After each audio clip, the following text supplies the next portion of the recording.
From the Bob Mills Weather Center, the Oklahoma weather expert, Travis Meyer.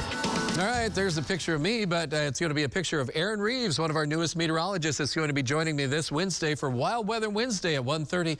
Hope you join us on Facebook Live. Opportunities with the News on 6 app as well, and newson6.com. And Aaron is a handful. He's in the office right now, and we've had opportunity to spend some time with him. His pictures are just getting developed, so he couldn't put his picture on there, so I'm going to have to have my picture there. But it's Aaron Reeves this Wednesday. Last week on Wednesday, it was meteorologist Megan Gold. And so that's up and running. You can check that out, and Aaron will be coming up.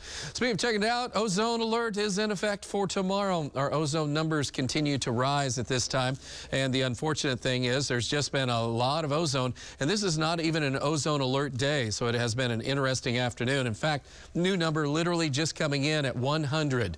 So that just came into 100 just now, so we're into the unhealthy category.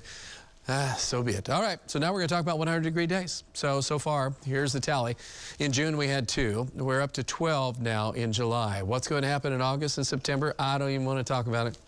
That's how serious it could be. But to give you an idea, the worst ones ever for the most number of 100-degree days, because that's just a psychological thing with 100, 65 days, the dirty 30s, 1936, Dust Bowl time, and 1914 was a terrible, 1911, 1913, and 1914 were really bad as well. And so it kind of came in groups or waves, 59 days. 1980, most people might remember that was a time period that was really, really bad. And then the ones we reference the most are 2011 and 2012. But that's a lot of 100-degree days, but we're well on our way to getting up in that top 10. And also, we're 38 days without any decent rain around the Tulsa area. There's been a few folks that have had a little bit of rain. This is some serious stuff going on. We mentioned the burn ban, so the newest ones, Okmulgee, Creek County. I suspect by the end of the week, we're going to have several more counties. It is just, all of a sudden, it's just like it's done. And my ranch just went from hanging in there green to just brown. It's just burnt, and so we have to be extremely careful. Please don't burn unless you really have got it under control. Remember, you can't burn in Okmulgee and Creek County, so try to stay away from that. Awful hot across much of the southern plains right now. Tomorrow is even hotter, believe it or not. We have lower humidity around Tulsa. I mentioned that at the top of the newscast, but excessive heat warnings in effect for tomorrow. Heat index values will be around 110, so it's going to be a rough go across much of the area.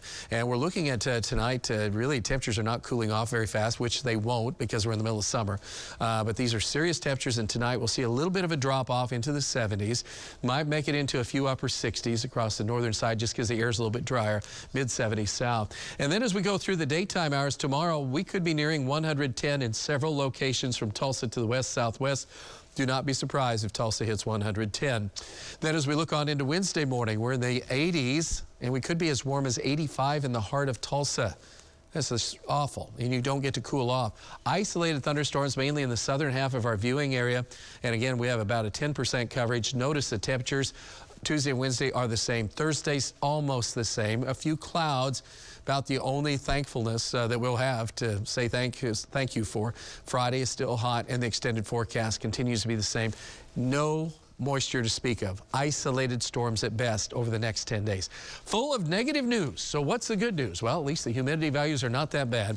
74 in the morning. It is humid if you're south of Tulsa, so I apologize for saying that because you're not feeling the effects of at least a little bit drier air for a moment. Check this out at noon. It is 100 degrees at noon. We could be near 110 tomorrow in Tulsa. And these numbers are staggering when you stop and think about what's going on. And if you're into athletics, if you work in your yard, whatever you do, these numbers are going to continue to be awful bad. And then, as you mentioned, the water rationing. Yep. I just gave up on the yard. Said, not going to water you, sorry. Nope, next year. Me either.